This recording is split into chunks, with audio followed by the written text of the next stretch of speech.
Halo Study Mates, kembali lagi bersama Let's Study. Nah, pada kali ini kita akan belajar mengenai main idea di dalam literasi bahasa Inggris khususnya pada topic dan juga theme. Ini merupakan materi yang mendasar dan menarik nih untuk dipelajari. Sebelum dimulai, tidak lupa kita memberikan big thanks karena bahan pembelajaran ini dibiayai oleh donatur Let's Study. Okay, before we start, I would like to introduce myself to the new friends. Study Mates, perkenalkan aku Kak Naila Marinli Aura Madina. Just call me Kak Marin Lee. Aku mahasiswa Universitas Indonesia dari jurusan sastra. Sastra apa ya? Aku dari sastra daerah untuk sastra Jawa. Loh, kok gitu Kak? Yes, aku sangat tertarik dengan budaya Indonesia, Study Mates. Dan I used to live in the United States for about 3 years. Lalu aku kembali ke Indonesia dan ikut lomba-lomba yang ada di ranah English Public Speaking.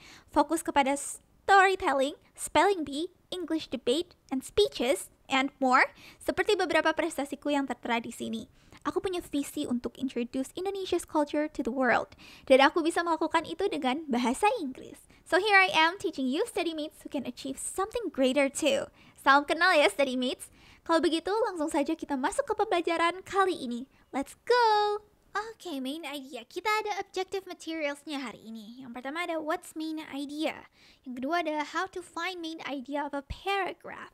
Yang ketiga perbedaan antara main idea, topic, theme, dan 4 jenis soal main idea. Dan juga of course kita akan ada exercise because exercise doesn't make perfect but it makes progress, okay? And progress matters, okay?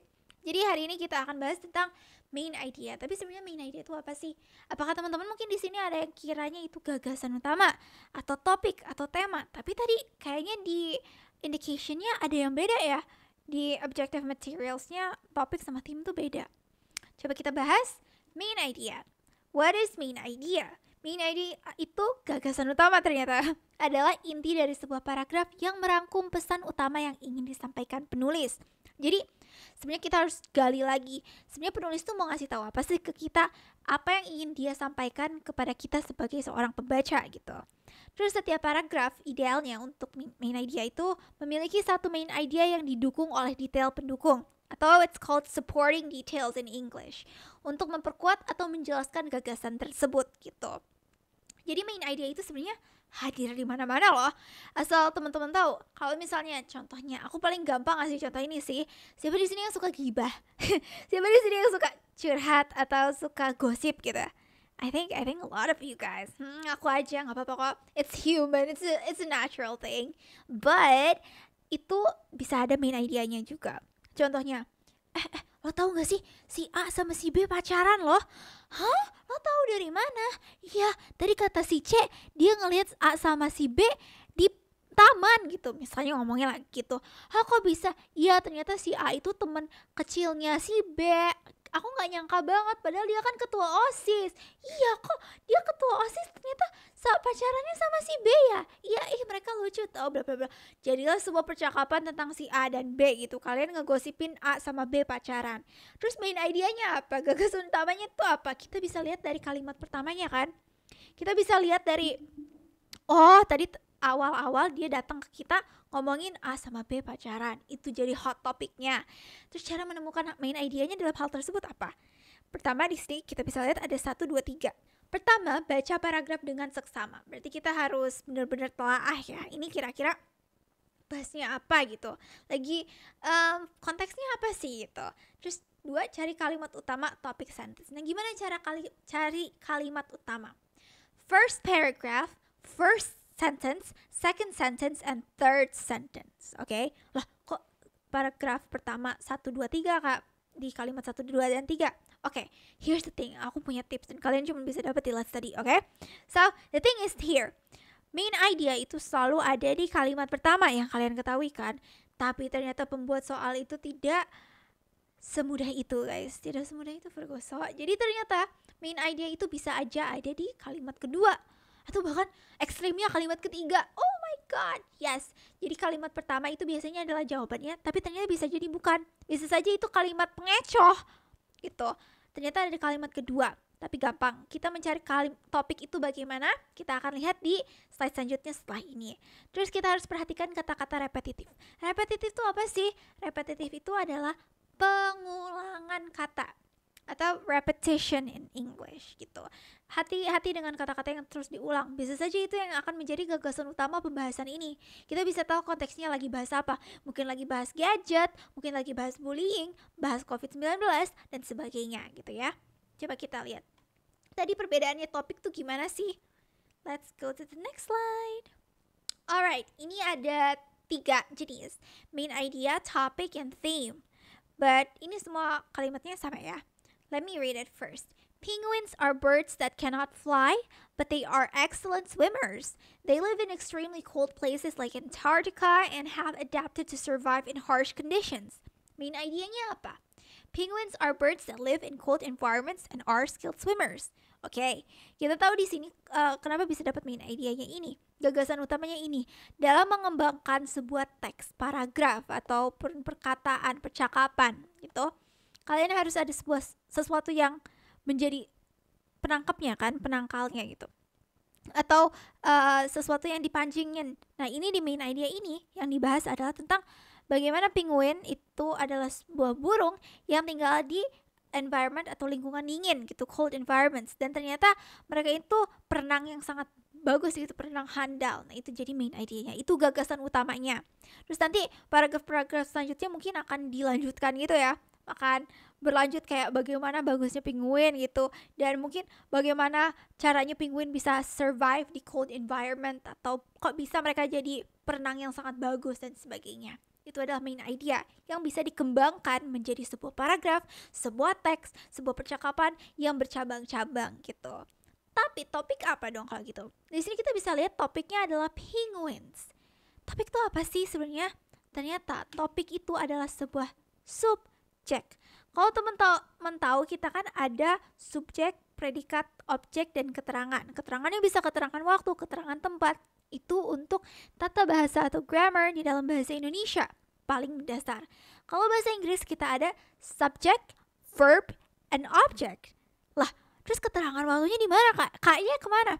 Nah, biasanya K-nya itu nempel dengan verb atau kata kerja di tengahnya gitu kan. Makanya kita punya ada verb 1, verb 2, verb 3, tenses atau past present, perfect present. Oh, Kak, banyak banget, kompleks banget. Iya. Kompleksitas bahasa Inggris itu adanya di situ, memang salah satunya ya. Kata-kata kerja itu verb gitu. Makanya keterangan waktu kita bisa tahu dia si subjeknya itu sedang melakukan sesuatunya itu hari ini, kemarin, besok, dan sebagainya. Penempatan waktunya itu ada melekat di verba atau verbnya di kata kerjanya satu kalimat. Nah, kalau subjek apanya? Kita kan fokusnya ke subjek ya kalau topik. Subjek itu adalah si orangnya, tapi bisa juga loh benda. Oke? Jadi sebenarnya topics itu adalah subjek atau materi deh ya, materi utama yang dibahas di teks. Nah, ini 1 atau 2 kata yang bisa gambarin apa yang dibahas dalam paragraf atau teks yang nanti teman-teman akan temui. Kebetulan subjek di sini adalah penguin karena kita lagi ngomonginnya penguin. Ya berarti topiknya adalah penguins gitu. Terus kalau theme apa? Kayaknya sama aja ya, topik sama tema. Kamu mau ngambil topik apa deskripsinya gitu. Kamu mau ngambil apa tema skripsinya gitu. Tapi kayaknya ada perbedaan sedikitnya. Ternyata kalau theme atau tema itu adalah pesan atau pelajaran universal yang bisa diambil dari cerita atau teks. Nah, tema ini seringkali bersifat lebih luas dan umum. Seperti contohnya mencakup pelajaran hidup atau pesan moral. Nah, biasanya genre juga masuknya ke sini nih. Contohnya di sini kan lagi ngomongin tentang penguins, ternyata topiknya adalah adaptation and survival in extreme environments. Adaptasi dan bertahan hidup dalam environment atau lingkungan-lingkungan yang ekstrim. Nah, ternyata temanya itu ya, penguins. Topiknya adalah penguins, theme-nya adalah adaptation and survival in extreme environments. Main idenya adalah penguins are birds that live in cold environments and are skilled swimmers. Very interesting. Jadi kita di sini sudah bisa membedakan mana main idea, topic, dan juga theme. Okay, next. Di sini aku mau bagikan beberapa soal tentang main idea. Karena soal-soal itu bisa di-rephrase atau dinyatakan ulang dengan kata-kata atau bentuk katanya berbeda. Tapi teman-teman jangan khawatir, gak usah pusing. Aduh, ini tuh ngomongin apa sih, nanyain apa gitu. Kalau misalnya teman-teman menemukan kata-kata seperti ini, pasti sedang menanyakan tentang main idea atau gagasan utama. Contohnya di sini, what is the main idea of the paragraph? Kalau misalnya menemukan soal atau pertanyaan seperti ini, berarti yang ditanyakan adalah gagasan utama dalam paragrafnya. Hati-hati di sini, teman-teman harus jeli. Apakah yang ditanyakannya paragraf pertama, paragraf kedua, ketiga, 4, 5, 6, 7, 8, 9, 10, banyak banget. Jadi kita harus teliti. Make sure dulu apakah paragraf pertama yang dibahas. Kalau misalnya yang ditanyakan adalah what is the main idea of the text, berarti kita harus fokusnya ke paragraf pertama ya, teksnya gitu. Berarti secara keseluruhan. Karena paragraf sama teks itu beda. Teks itu terdiri dari beberapa paragraf, sedangkan paragraf terdiri dari beberapa kalimat gitu. Terus ada juga, which sentence best expresses the main idea of the text? Mana kalimat yang paling terbaik atau ya paling unggul untuk merepresentasikan atau memberitahu kita main idea atau gagasan utama dari teksnya gitu ya. Which sentence atau kalimat manakah yang paling tepat mengungkapkan gagasan utama teks? Nah, kenapa ditanyakannya sentence di sini? Kalau misalnya teman-teman perhatikan ya, kalau aku perhatikan juga sebenarnya sebagai tutor bahasa Inggris, oh my god, if you see TO yang pernah aku baca tentang main idea itu, biasanya satu jawaban A, B, C, D, dan E itu terdiri satu kalimat saja kan? Karena biasanya memang main idea itu terdiri dari satu kalimat saja, bukan satu frasa atau kumpulan kata-kata, bukan, tapi satu kalimat. Nah, hati-hati, ini juga bisa jadi trik juga buat teman-teman. Kalau misalnya melihat jawaban yang ternyata bukan satu kalimat, itu kayaknya bukan jawabannya deh, karena kan main idea terdirinya dari satu kalimat. Nah, ini sama aja sih, yang ditanyakannya adalah main idea. Terus ada juga, what is the main focus of the paragraph? Main focus itu sama saja menanyakan tentang main idea, gagasan utamanya. Fokus utamanya itu apa? Yaitu jawabannya gitu. Terus the paragraph mainly discusses, kalau the paragraph mainly discusses juga sama, menanyakan tentang main idea. Perbedaannya adalah sedang membahas utamanya apa. And what does the author emphasize in this paragraph? Gitu. What does the author emphasize? Apa yang ditekankan penulis dalam paragraf ini? Ingat ya, paragraf sama teks teman-teman harus lebih jeli lagi. Oke, tidak berhenti di soal tentang main idea saja, tapi kita lanjut ke soal tentang topik. Nah, di sini kalau misalnya teman-teman menemukan kata-kata seperti ini berarti menanyakan tentang topik ya. Ada what is the topic of the paragraph? The paragraph mainly talks about. What is the subject of the passage? Which of the following best describes the topic of the text? Ingat, topik itu fokusnya kepada subjek ya, berarti bukan satu kalimat. Bisa saja satu kalimat ya.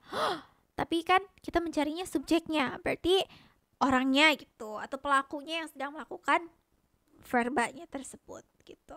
Terus yang ketiga ada soal tentang theme atau tema. Contohnya seperti what is the theme of the story? Which of the following best represents the moral of the passage? Moral itu apa sih? Moral itu menggambarkan ini ya, apa yang bisa kita ambil gitu. What is the theme of the story? Which of the following best represents the moral of the passage? The underlying message of the text is, atau underlying itu apa sih kak? Underlying message itu apa sih kak? Underlying message itu adalah pesan yang tersirat. Oke? Tersirat dalam teks tersebut adalah, nah biasanya ini kan cara menemukan tema atau kata-kata motivasi, kata-kata moralnya gitu, itu dari temanya. Terus ada what is the lesson conveyed by the story? Conveyed itu apa kak? Conveyed itu apa? Conveyed itu memberitahukan atau apa yang bisa disampaikan gitu. Apa yang tersirat, conveyed by the story. Which of the following best describes the theme of the text? Manakah dari pernyataan berikut yang paling tepat menggambarkan tema dari teks? Nah, ini semua menanyakan tema. Ingat tema itu apa? Intinya adalah moral of the story. Apakah ini membahas tentang romance or is it talking about health benefits, well-being, dan sebagainya. Gitu. Itu cara membedakannya ya. Dan itu beberapa contoh-contoh soal tentang theme, topic, and also main idea. Next. Okay, now we're going to move on into practice. Kita akan lanjutkan dengan practice. Karena practice makes what? No, not perfect. Practice makes progress. Okay, jadi kita harus latihan dulu untuk memahami. Okay, kita masuk ke soal pertama. Alright. Oke, teman-teman boleh pause dulu atau dengarkan aku membacakan practice ini. Question practice. Urbanization is rapidly increasing across the globe, especially in developing countries. While cities offer better economic opportunities and access to education and healthcare, they also face significant challenges. Overcrowding in urban areas often leads to housing shortages and the growth of informal settlements, which lack proper sanitation and infrastructure. Additionally, traffic congestion and pollution are major issues that affect the quality of life in cities. Governments must implement sustainable urban planning to address these challenges, such as improving public transportation systems and providing affordable housing. Without proper planning, the negative effects of urbanization may outweigh its benefits. What is the main idea of the text? A. Urbanization provides better opportunities for people in cities. B. Urbanization leads to overcrowding and infrastructure problems. C. Sustainable urban planning is crucial to addressing urbanization's challenges. D. Traffic congestion and pollution are the biggest issues in urban areas. E. Developing countries are experiencing rapid urbanization. Oke, kira-kira teman-teman udah ada jawabannya belum? Alright, let's go to the next slide dan kita lihat jawabannya apa. The answer is C. Sustainable urban planning is crucial to addressing urbanization challenges. Jadi kita bisa lihat ya di sini main idenya apa. Ini kan sedang membahas tentang urbanisasi. Urbanisasi itu apa? Perubahan perkotaan ya, gitu, urbanisasi. Jadi urbanisasi meningkat pesat di seluruh dunia, terutama di daerah-daerah yang ada di developing countries, gitu. Kenapa jawabannya C? Sustainable urban planning is crucial to addressing urbanization challenges. Kita bisa lihat di kalimat pertama, di kalimat awal-awal. Ini lagi membahas tentang perencanaan perkotaan yang berkelanjutan itu penting untuk mengatasi tantangan-tantangan urbanisasi. Terus bahkan ada contoh-contohnya di bawahnya ya. Kenapa A bukan jawabannya atau B atau D atau E? Oke, jadi gini. Aku punya tips guys. Ternyata setelah dikritisi lebih dalam lagi, khusus untuk main idea aku punya tips, yaitu biasanya jawaban terpanjang untuk main idea itu adalah jawabannya. What? Yes, it is the trick, tapi teman-teman harus di-recheck lagi, jangan blindly follow this, oke? Kenapa begitu? Karena penulis itu biasanya memberikan jawaban untuk main idea mewakili satu kalimat yang bisa mewakili satu teks atau satu paragraf, dan itu susah kan ya. Makanya kebetulan saja kalimat terpanjang itu adalah kalimat yang terlengkap gitu. Tapi hati-hati, kenapa? Penulis juga tahu kok tentang tricks ini atau tips ini gitu. So you have to double check it, meskipun itu sering kali digunakan tipsnya gitu ya. Dan kebetulan ini jawaban paling panjang adalah C gitu. Sustainable urban planning is crucial to addressing urbanization challenges.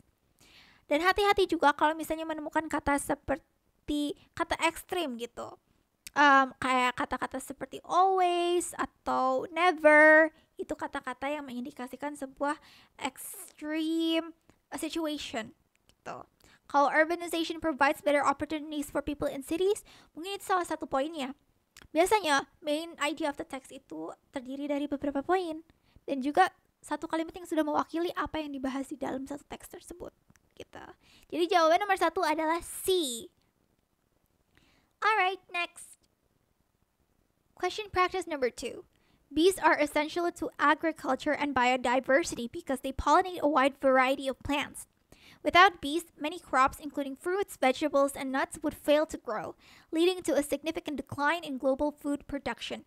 Unfortunately, bee populations are declining due to habitat loss, pesticide use, and climate change. Farmers and environmentalists are working together to create bee-friendly environments by planting wildflowers, reducing pesticides usage, and preserving natural habitats. These efforts aim to ensure that bees can continue their critical role in maintaining ecosystems and supporting food production. What is the topic of the text? The role of bees in diversity. B. The impact of climate change on bees. C. Efforts to protect bee population. D. The importance of bees in agriculture and ecosystems. E. Declining bee populations due to human activities. Kira-kira jawabannya apa? Aku tunggu. Alright, number 2 jawabannya adalah D. The importance of bees in agriculture and ecosystems. Ingat, kita topik itu mencari sebuah subjek. Tapi subjek apa yang bisa diwakili dalam satu kalimat saja? The importance of bees in agriculture and ecosystems. Itu kita sudah bisa lihat di dalam kalimat pertama. Kalau the role of bees in biodiversity, itu bisa saja, tapi hanya satu poin saja kan ya. The impact of climate change on bees. Apakah ini fokus kepada impactnya di dalam climate change? Tidak ya. Ternyata ini kita lihat dari kalimat pertama juga sudah membahas tentang bees yang essential to agriculture and biodiversity. There's efforts to protect bee populations. Kalau kita bahasnya tentang efforts untuk melindungi populasi lebah, itu berarti kalimat pertamanya juga akan membuka dengan betapa pentingnya kita harus melindungi para lebah. Dan sedangkan di sini enggak kan ya. Tapi bahasanya tentang importance of bees in agriculture and ecosystem. Terus kalau E, declining bee populations due to human activities, itu juga kurang tepat. Jadi jawaban yang paling tepat adalah D. Next question. Question practice number 3. A small village in a remote region faced a severe drought that lasted for months. The villagers depended on a single well for their water supply, which was quickly drying up. Instead of blaming each other, the villagers came together to find a solution. They dug deeper into the well, built water storage tanks, and started using water sparingly. Their cooperation and determination helped them survive the drought. And they even inspired neighboring villages to adopt similar practices. The drought eventually ended, but the villagers continued to work together to prepare for future challenges. Number 3. What is the theme of the story? A. Working together can help overcome difficult situations. B. Villages face unique challenges during droughts. C. Water conservation is essential for survival. D. Natural disasters require immediate action. E. Preparation is key to avoiding future problems. Kira-kira jawabannya apa? Aku tunggu. Alright, jawaban nomor 3 adalah A. Working together can help overcome difficult situations. Dengan kerjasama bisa menyelesaikan situasi-situasi yang sulit gitu. Ini udah paling tepat. Coba kita lihat ke B. Villages face unique challenges during drought. Itu hanya satu poinnya, bukan moral of the story ya. Ingat, theme itu adalah moral of the story. Jadi, apa sih yang bisa kita ambil dari kisah ini? Kalau water conservation is essential for survival, itu adalah fakta ya, bukan moral gitu. Biasanya nilai-nilai moral itu ada sesuatu yang bisa kita pelajari gitu dalam hal morality gitu. There's D. Natural disasters require immediate action. Itu juga bukan take away untuk moralnya. Preparation is key to avoiding future problems. Nah, ini bisa jadi jawabannya. Tapi yang paling tepat adalah A. Karena ini sedang membahas tentang bagaimana banyaknya villagers berkumpul untuk melawan drought atau kekurangan air gitu, kekeringan. Gitu ya. So the answer for number 3 is A. Okay, that is all actually for the practice. Key main takeaways. Jadi sebenarnya kita tadi udah bahas banyak ya tentang topic, theme, main ideas, cara mencari main ideas. Dan ingat, main idea itu adalah dasarnya dari semua teks paragraf yang teman-teman akan temui di UTBK. So, semangat. And yes, the key main takeaways for today is actually practice makes progress. Kalian juga boleh latihan dengan membaca novel. Kalian juga boleh latihan dengan baca webtoon. Di sini siapa yang suka baca webtoon? Karena aku suka baca webtoon. And manhua boleh. Manhua ya beda-beda ya, banyak banget soalnya. Anything, you can read anything and helps you to understand a lot of things. Dan kalian bisa perhatikan kira-kira ini orangnya lagi ngomongnya apa, main idenya apa di setiap percakapan, setiap scene. Di dalam film juga boleh. There are 1,000 ways to study, more actually. So kalian bisa latihan dengan practicing and it makes progress, okay? Alright, that is all. Nah, dengan itu kita menutup pembelajaran kita pada video kali ini. Terima kasih kepada donatur Let's Study yang sudah membiayai dalam produksi materi ini. Untuk para studymates bisa loh mereview kembali bahan pembelajaran secara lengkap melalui playlist Let's Study. Jangan lupa juga untuk cek video lainnya untuk video pembelajaran gratis dari Let's Study. StudyMates juga bisa support Let's Study dengan berdonasi seikhlasnya dengan scan QR di layar ini. Selain donasi dalam bentuk uang, StudyMates juga bisa share platform Let's Study kepada teman sekitar atau membagikan info platform Let's Study ke social media StudyMates. I'm Marin Lee and that's all for me. Thank you for watching and see you in the next video. Bye bye!